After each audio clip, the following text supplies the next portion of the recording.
Aquí comienza Diálogos Sapiens, un podcast de Knowaway.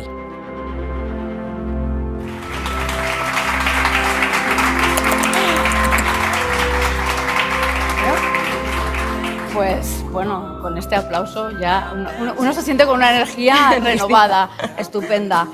Pues nada, muchas gracias, Mai, qué placer estar contigo aquí de nuevo para un Diálogos Sapiens, con respecto, pues evidentemente, al futuro de la movilidad hoy es todo. Bueno, yo primero quiero presentarte, ¿vale? O sea, brevemente, pero bueno, poner tus 4 titulares importantes. Mai López es directora de Desarrollo de Empresas por la Movilidad Sostenible. También es directora del Master Executive Sostenibilidad ESG Hybrid NAE Business School. Profesora de Sostenibilidad y Logística Sostenible en diferentes escuelas de negocio y además la coordinadora, tocaya, del Observatorio de Sostenibilidad de Iberoamérica NAE Business School. Ahí es nada. O sea, menudo currículum, Mai. Felicidades, no puedo decir otra cosa. Voy a cortarte ya solo para daros las gracias por la invitación. Es un honor y un orgullo estar con vosotros porque estáis generando un movimiento muy necesario hoy en día y es un placer ser un poco parte de él. Gracias a ti, Mai, de verdad. Bueno, pues nada, venimos a hablar de algo que a mí me apasiona, básicamente porque además sobre todo vamos a hablar de la movilidad en el entorno más urbano. Ya sabes que yo las ciudades son algo que las sigo y las persigo de siempre y me parece algo apasionante empezar a ver cómo hay no empezar a ver, es que hay una gran revolución de lo que es la movilidad urbana en este momento, sobre todo por factores demográficos, por factores culturales, factores sociales, económicos. Nos encontramos, entre otras cosas, que el 55% de los individuos hoy por hoy viven en entornos urbanos, apuntando a un 70% para el 2050, según la ONU. Pero se dice también que, por ejemplo, hay un 95% de los coches privados que pasan la gran parte del tiempo aparcados. Uh-huh. Por otro lado, todo el tema de la movilidad de última milla, sobre todo, está creciendo muchísimo gracias, o por desgracia, no sabemos, ya nos irás tú contando, al e-commerce. Ocupa ya, creo que un 50% de la movilidad de mercancías en las ciudades. Entonces, ante todos estos cambios, que no son pocos, empezamos a darnos cuenta de que, evidentemente, la movilidad ya no es una cosa de un automóvil, es una cosa que afecta a todos, afecta a la ciudad, afecta a las empresas, afecta a las personas, y un poco en esos 3 pilares nos vamos a basar porque realmente necesita tener una visión muy integrada y muy sistémica para entenderla. Uh-huh. Empezando desde ahí, y además teniendo en cuenta de que la sostenibilidad tendría que ser o tiene que ser el imperativo estratégico que conduzca hacia esa movilidad futura sostenible. Empezando desde ahí, vamos con el primer eje, que sería el de las empresas, ¿no? Las empresas es cierto que cada vez son más conscientes de que todo lo que mueven, que son personas y productos, o sea, bien sean materias primas o bien sean productos ya manufacturados, generan un impacto importante. Entonces, evidentemente, como bien sabemos, hoy en día ya ese impacto tiene que estarse midiendo y tiene que estarse reportando. Entonces, la primera pregunta sería: ¿a qué retos se están enfrentando estas empresas hoy en día para reportar ese impacto? Mai, ¿cómo lo están llevando? Pues, como tú bien dices, la movilidad tiene un impacto, pero son muchos impactos, más que uno. Impactos en el medio ambiente, impactos y todos ya entendemos lo que es la huella de carbono en las emisiones de CO2, pero también impactos en la calidad del aire, pero también impactos en el coste. Al final, el que podamos tener equipos que puedan seguir trabajando y darles opciones de movilidad, e incluso que a nuestras instalaciones sea fácil acceder, hace que incluso el coste de contratación, de fidelización del empleado también se reduzca, ¿no? Pero también el cómo traemos esa materia prima que necesitamos para producir o cómo ponemos un producto en el mercado, es el que lo hagamos de forma sostenible, ambiental, económica y social, también redunda en que nuestra actividad pueda seguir funcionando, ¿no? Por lo tanto, tienen impactos, pero antes, a los que nos están viendo a lo mejor no han visto, pero antes hablamos, ¿no?, de que el movimiento más importante para todos es el corazón, ¿no? La movilidad es que la sangre se mueva. Esa movilidad llevado a una ciudad, llevado a una empresa, es el que haya economía, es el que haya calidad de vida. Cuando tú gestionas la movilidad de las personas y las mercancías para que realmente sea sostenible, estás garantizando que las empresas y que la calidad de vida de las personas sea mucho mejor, ¿vale? Entonces, bueno, ¿cómo lo medimos? Uno de los indicadores claves es huella de carbono, además un indicador que cada vez es más, digamos, obligatorio llevarlo a cabo por parte de las empresas, desde normativa como la de reporting o incluso la propia normativa ya sobre medición y registro de huella de carbono. Y ahí tenemos que tener en cuenta que cuando hablamos de la huella de carbono y hablando de datos, en torno al 80-90% de la huella de carbono de un producto, incluso de un servicio, es la movilidad. Tenemos que pensar que en esa huella de carbono el alcance 3 es clave. Y el alcance 3 fundamentalmente es cómo me traen las materias primas y cómo pongo el producto en el mercado, además de cómo se mueven todos mis empleados y esa movilidad directa e indirecta que genero. Luego, empezar a medir huella de carbono, medir alcance 3, nos obliga a empezar a gestionar nuestra movilidad de productos y de personas de forma eficiente. Yo no sé vosotros, pero a mí con esta primera introducción me ha quedado claro la importancia que tiene la movilidad en cualquier aspecto y al alcance que llega, siendo evidentemente las arterias por las cuales se mueve la economía y muchas otras cosas. Es impresionante.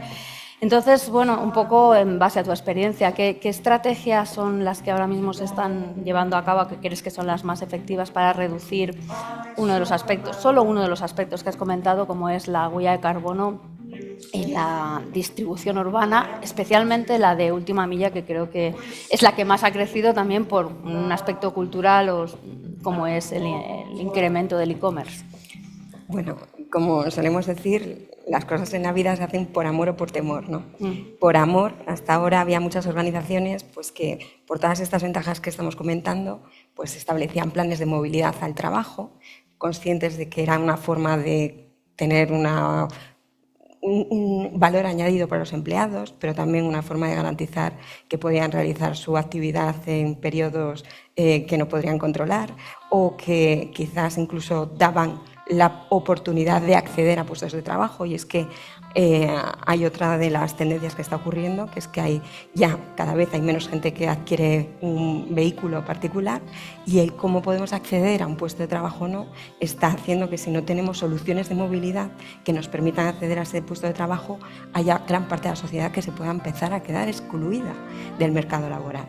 Luego, para las empresas, tener un plan de movilidad es clave, ya no por amor hacia ese servicio, hacia ese empleado que es clave dentro de una organización, sino de cara a poder garantizar su actividad, insisto, ante periodos como los que hemos vivido o podemos vivir, donde nuestra actividad o el centro de trabajo físico se pueda ver limitado, ese acceso físico, y el poder dar alternativas, tengamos o no, pues no siempre ese transporte público puerta a puerta, ¿no? Y en lo que a productos se refiere, efectivamente, como bien indicas,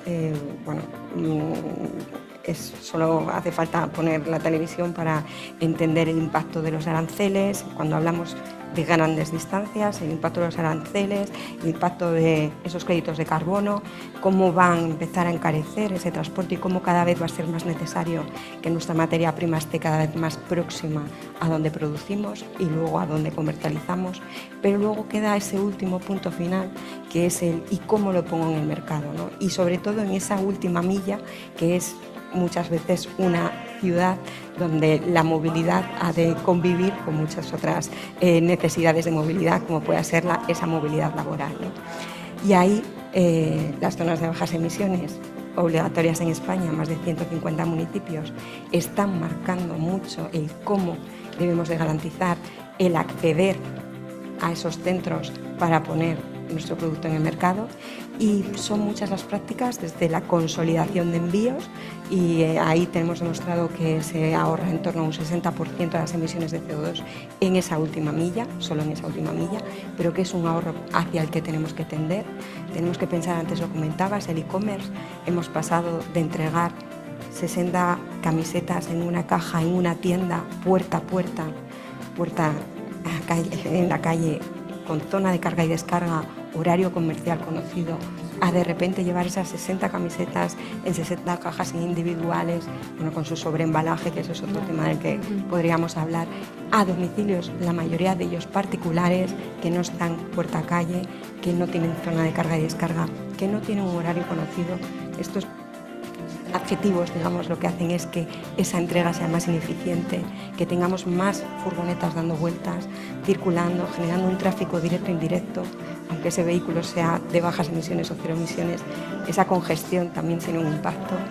Luego, el que empecemos de nuevo a consolidar esas 60 camisetas en un único punto a través de puntos de conveniencia, el que empecemos a, y es lo que se está haciendo, ¿no?, optimizar esa ruta, optimizar la entrega, esa carga de ese vehículo y la interacción con el cliente para garantizar esa entrega en un primer intento, en éxito de entrega en ese primer intento, es clave para empezar a reducir, pero sobre todo también el que empecemos a pensar qué es lo que estamos comprando y para qué lo estamos comprando. Total. Y ese sería otro tema, pero el neuromarketing está haciendo que hoy en día estemos comprando de forma compulsiva productos que muchas veces no necesitamos.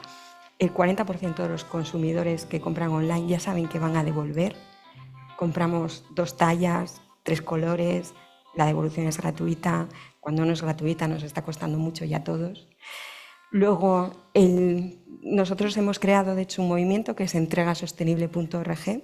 Todos aquellos que quieran saber qué es lo que tienen que hacer para minimizar el impacto en esa última milla, hemos creado un manifiesto, no solo sobre esa última milla en el transporte, sino, como comentábamos antes, el impacto de los embalajes, el impacto de la sensibilización al consumidor, el impacto de qué es una devolución y qué impacto tiene, para que también garanticemos que, aunque hay que dar la posibilidad de devolver un producto, lo hagamos con sentido común. Total.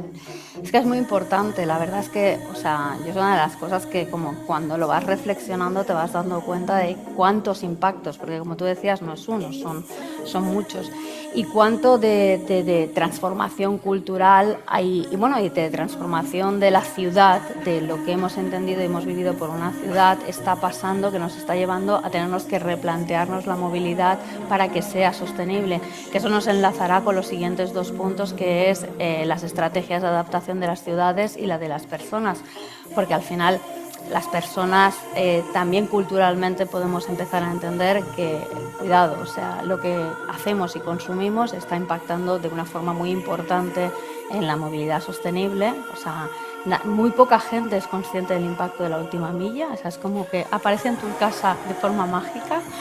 Y también, o sea, que cómo estamos diseñando las ciudades está a veces precarizando el trabajo y haciendo que la gente tenga que vivir lejos y restándole oportunidades en la movilidad de su trabajo. O sea, son tantas cosas que están relacionadas que es importantísimo. Pues nada, vamos con este segundo bloque, que precisamente pues, vamos a ver un poco la estrategia de adaptación de las ciudades.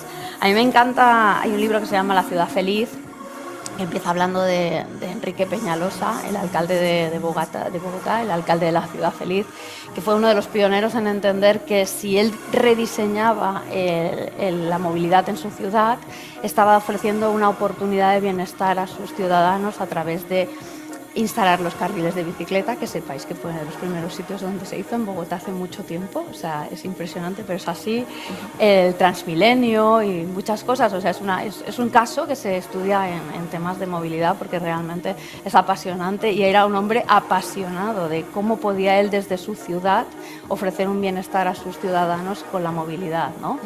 También porque venía de un momento muy conflictivo, es una ciudad muy grande y muy congestionada. Entonces, bueno, te ayuda a entender cuánto cambia las posibilidades de bienestar y de salud en relación a los ciudadanos, el diseño de una ciudad, ¿no? Y entonces hoy nos encontramos con muchísimos más retos, desde la polución hasta el sobreturismo. Yo te pongo 2, pero dime tú, antes de empezar, cuáles son los retos que tú crees o consideras que una ciudad tiene ahora para poder empezar a afrontar eso, el diseño de ciudades con movilidad sostenible. Bueno, si nos centramos a nivel nacional, es un poco el dato que tú comentabas antes, de ese 50% de la población que vive en las ciudades. En realidad en España ya estamos por encima del 70%, ¿no? Entonces el reto ya lo tenemos ya a nivel nacional. De ahí que salgan pues las zonas de bajas emisiones obligatorias en 150 municipios desde a raíz de la Ley de Cambio Climático y Transición Energética del 2021. Sí es verdad que ya en torno a 50 ya tienen establecidas esas zonas de bajas emisiones, pero es un reto para las propias ciudades. Estamos hablando de normativa que es de obligado cumplimiento. Este es un ejemplo de normativa que debería de estar ya implantada y que todavía no está, pero que como esto podríamos sacar muchísimos más ejemplos, ¿no? Normativa sobre la Directiva de Vehículos Limpios, que es obligatorio para la Administración tener un porcentaje de flota limpia, tanto de turismos, furgonetas, camiones, autobuses. Podríamos hablar de la normativa sobre infraestructura de recarga, ya que es obligatorio también tener puntos de recarga en parkings tanto públicos como, de acceso público, tanto gestionados públicamente como privadamente. Es mucha la normativa de obligado cumplimiento que no se está cumpliendo, ¿no? Luego, a lo mejor el primer reto es ese, que es identificar, pero es que estamos viviendo una vorágine, antes lo comentabas, ¿no? Coordino el Observatorio de Sostenibilidad Iberoamericano de la EAE. En el segundo observatorio ya identificábamos más de 300 normativas relacionadas con sostenibilidad, aplicadas a nivel europeo, ¿no? Que evidentemente luego nos aplican. Luego está la vorágine normativa, que es también difícil identificar qué es lo que tenemos que hacer, cómo lo tenemos que hacer y en qué tiempo, ¿no? Primer reto, conocer la normativa y saber aplicarla. Segundo reto, que estamos en un mundo cambiante y además a una velocidad que es también muy difícil y hay que ponerse también en el lugar de la administración, ver qué es lo que pueden hacer, cómo lo pueden hacer. Y en ese sentido, incluso, como anécdota, muchos ayuntamientos ni siquiera tienen a la persona especializada en temas de movilidad, ¿no? Eso me llevaba a hacerte una pregunta que estaba hacia el final, pero la voy a introducir ahora. ¿Están los equipos técnicos capacitados y formados para ello? Porque claro, entendería que me dijeras, no por cómo van las cosas de rápido, pero bueno, en tu experiencia. La experiencia es que todos necesitamos estar actualizados. Claro. La experiencia es que el mundo está cambiando a demasiada velocidad y la experiencia es que cierto es que quizás deberíamos de estar todos más formados en qué herramientas tenemos hoy en día, qué soluciones existen que nos permitan avanzar de forma más rápida, pero más que en la crítica, nosotros al menos lo que buscamos es la solución, ¿no? Y entonces creamos zonasdebajasemisiones.com, que es un poco ese Netflix de la movilidad, con vídeos de 3-4 minutos que muestran casos reales ya existentes que se están aplicando en otras ciudades, tanto nacionales como a nivel internacional, para que aquellos responsables municipales puedan ver en base a la temática, ¿no? Quiero una película de terror, pues aquí quiero saber cómo gestionar aparcamientos o cómo poner un carril bici, ¿no? Pues esto igual. Los cases. En base a la temática, porque las zonas de bajas emisiones es mucho más que si entra o no entra mi coche.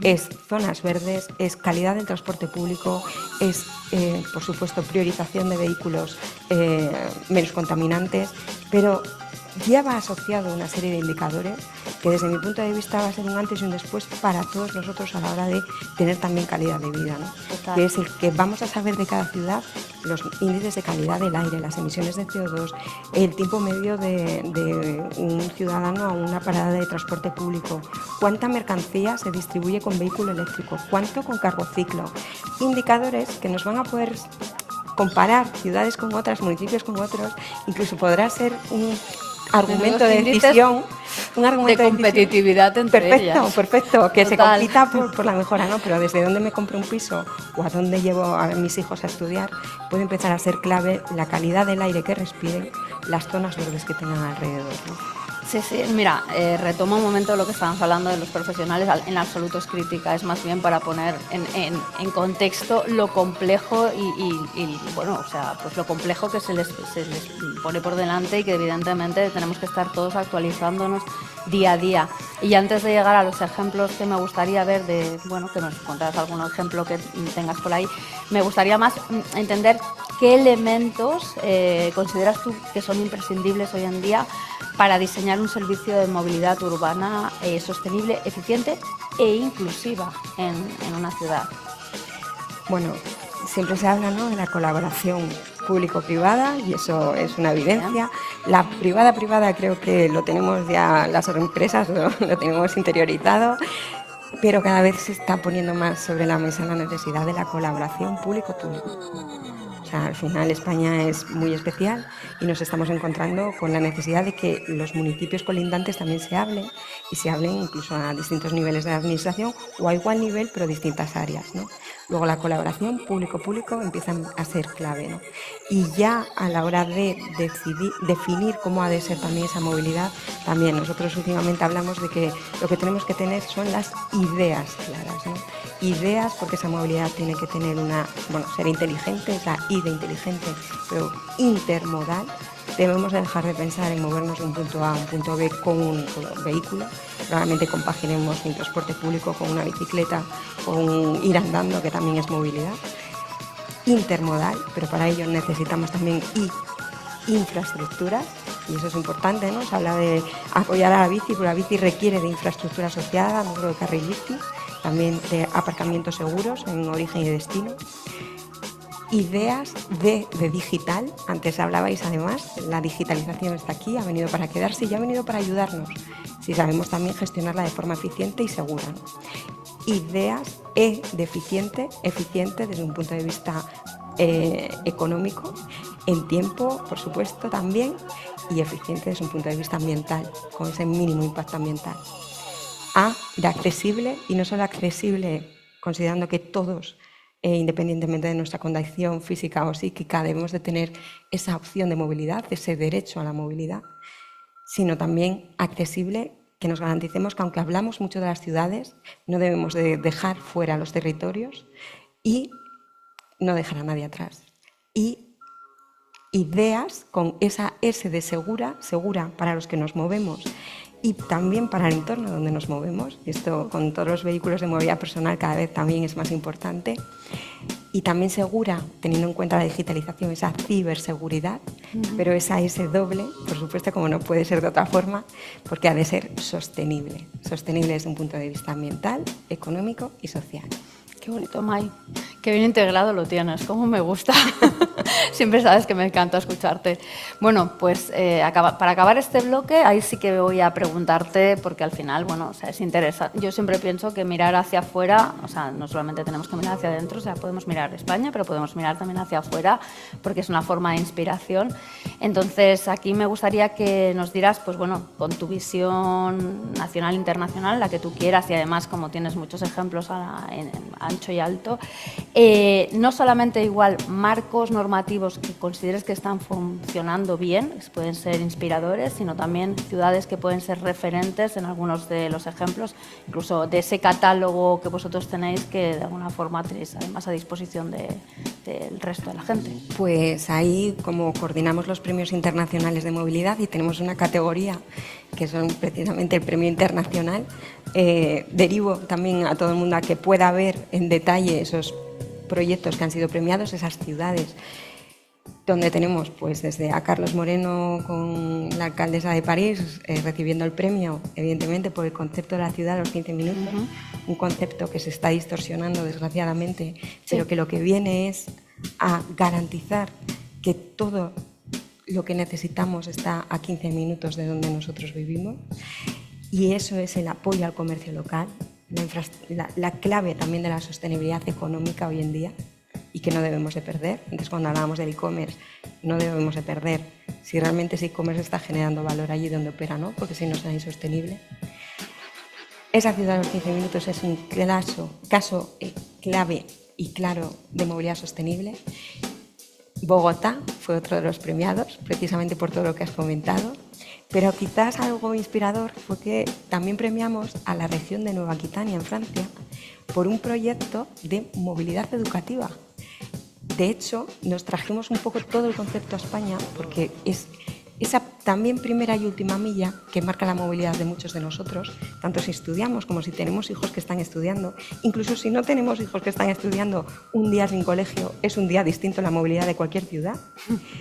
Luego, no solo es clave que empecemos a gestionar esa movilidad de forma eficiente, sino que seamos conscientes del impacto en la educación que tiene el cómo nos comportamos a la puerta de un colegio. Y lo importante que es que los estudiantes también integren el cómo acceden a ese centro, qué soluciones da el propio centro educativo para moverse. Entonces, bueno, tenemos ahí en mobilidadsostenible.com.es ese caso de éxito que invito a todo el mundo. Además, hicimos un think tank precisamente sobre movilidad educativa para ver por qué en España todavía no se estaba, sobre todo aprovechando la digitalización para optimizar ese transporte que tiene también un gran impacto por todo lo que comentamos. Y luego cambios normativos. Muchos países, desde Francia, muchos países, Brasil, o sea, no solo europeos, tienen un cambio de fiscalidad para que las empresas realmente cuando ofrecen soluciones de movilidad a sus empleados se vean beneficiados. Algo que hoy en España no tenemos. Solo el transporte público se está considerando un pago flexible. Sin embargo, el resto de soluciones se considera siempre en especie, lo cual penaliza a las empresas. En el resto de países estamos viendo que funciona, estamos viendo que es una herramienta que hace que para las empresas sea fácil dar soluciones de movilidad, teniendo en cuenta que solo en España son 40 millones de desplazamientos diarios lo que se producen para ir a trabajar. El 60% en vehículo particular, el 60% con un único ocupante. Si somos capaces de optimizar esa movilidad laboral, seremos capaces no solo de optimizar los flujos de movilidad, sino ese impacto ambiental, ese impacto económico. Y digo económico porque hay datos también de lo que supone los atascos económicamente, de lo que supone pues el impacto en la salud de las personas, no solo ya esas muertes prematuras, sino esas enfermedades asociadas a la mala calidad del aire.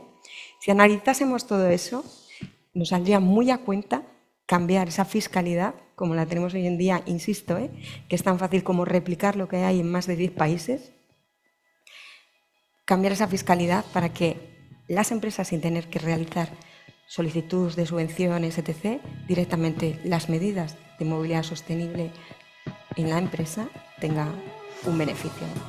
Súper interesante. Bueno, ahí vemos que tenemos mucha inspiración fuera también, que podemos recoger, que podemos, o sea, al final es un poco lo que Javier Peña dice en Hope, ¿no? Que si cogemos ya las cosas que están pasando hoy, podemos tener ya un futuro mejor, o sea, con lo cual es simplemente ir mirando también de puertas afuera y yo, para acabar un poco el tema de ciudades, yo estudié un curso de diseño de ciudades que me apasionó y me encantaba cuando explicaban lo de las ciudades racimo y las ciudades cebolla, ¿no? Lo de los centros y a partir de ahí un rol en el centro y vas haciendo así, ¿no? Y las racimos, las ciudades racimos son las de los 15 minutos, ¿no? Que todo está organizado en un pequeño núcleo, entonces tienes la oportunidad de acceder a todo alrededor. Es interesante desde el punto de vista de ver que realmente ya como diseñas una ciudad estás favoreciendo todos esos elementos alrededor solamente de eso, la movilidad, es increíble. Bueno, pasamos al último punto que además está enlazado con lo que estabas diciendo, ¿no? Los ciudadanos, las personas, o sea que al fin y al cabo esto está hecho para nosotros, ¿no? Se supone que somos el centro de todo ello y que deberíamos ser los beneficiarios, pero sin embargo nos encontramos con datos como creo que es 7 millones, ¿no? De muertes prematuras al año, ¿no? Según la OMS, debido a la polución. Pero en cambio está clarísimo y está demostrado que si tú caminas en tu ciudad, que si vas en bicicleta, es un ejercicio sano, cardiovascular y que mejora la longevidad y tu calidad de vida. Por tanto, pues evidentemente hay que fomentar o deberíamos fomentarnos, ¿no? Ya no sé si nos la tienen que fomentar o autofomentarnos esta cultura de movilidad sostenible, ¿no? Entonces, ¿qué estrategias, digamos que sociales, comunes, ¿no? Para no ponernos todos, o sea, para ponernos todos un poco en ello, ¿qué estrategias se deberían impulsar para que haya un cambio de mentalidad en todos los ciudadanos y activar esta cultura? Pues la información, la educación, lo estáis diciendo, ¿no? La educación cambia el mundo, ¿no? Pero tenemos que conocer cuáles son los impactos. Igual que hablábamos de conocer los impactos de nuestra decisión de compra, tenemos que conocer cuáles son los impactos de nuestra decisión a la hora de movernos o hacer que otros se muevan por nosotros, ¿no? Nosotros en ese sentido lo que buscamos es sensibilizar desde lo positivo siempre y de hecho creamos, e invito a todo el mundo a que además participe desde ya, porque el año pasado creamos el concurso SEM, aprovechando la Semana Europea de la Movilidad, un concurso fotográfico para los ciudadanos con el objetivo de cambiar el chip y que movernos de forma sostenible tenga premio. y no solo tenga premio, y de hecho sorteamos casi 100 premios, no solo tenga premios, sino que sea divertido, que sea hasta fashion, que sea algo de lo que quieras presumir con los amigos y competir con los amigos de yo me muevo de esta forma, a ver, saca tú la foto, a ver en qué posición del ranking quedas, ¿no? Porque es un concurso fotográfico donde participan empresas, ayuntamientos, colegios, bueno, estáis, ya os digo, invitados a participar, pero luego a modo de ciudadano tú subes tu foto y es por votación popular. Entonces aquel que más dinamiza su foto, presumiendo de cómo se ha movido de forma sostenible, gana, ¿no? Esto, que parece algo muy sencillo, pues al final lo que está haciendo es cambiar la mentalidad de cómo te mueves, piénsalo, piensa también cómo está tu ciudad adaptándose para que tú te muevas de forma sostenible o cómo está tu organización adaptándose, ¿no? Estos son ejemplos, pero y teniendo aquí a Lola, que luego la tendremos más en detalle, pero no quiero pisar nada.